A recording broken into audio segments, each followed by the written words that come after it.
গত বছর অর্থাৎ 2024 সালে 12 এপ্রিল বীরভূম জেলার নানুর থানার ঘোগা গ্রামের এক ব্যক্তি লিখিত অভিযোগ করেন নানুর থানায়।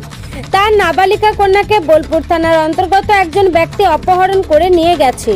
এই মর্মে নানুর থানাতে ভারতীয় দণ্ডবিধি 363 এবং 365 ধারাতে একটি মামলা রুজু হয়। নানুর থানার পুলিশ তদন্ত শুরু করে। উক্ত মামলাতে অন্যান্য অভিযুক্তরা গ্রেপ্তার হলেও নাবালিকাকে উদ্ধার করা যায়নি এবং মূল অভিযুক্তকে গ্রেপ্তার করা সম্ভব হচ্ছিল না।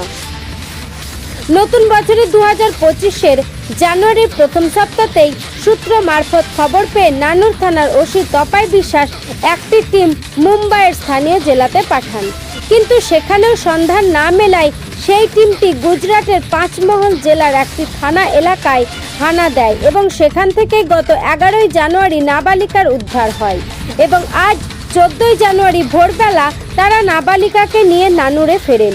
ভিন রাজ্য থেকে নাবালিকা উদ্ধারে নানুর থানার এই প্রচেষ্টাকে নাবালিকার অভিভাবক সহ সাধারণ মানুষ সাধুবাদ জানিয়েছেন। বীরভূমের নানুর থেকে কার্তিক ভান্ডারীর রিপোর্ট, তারাপীঠ টিভি।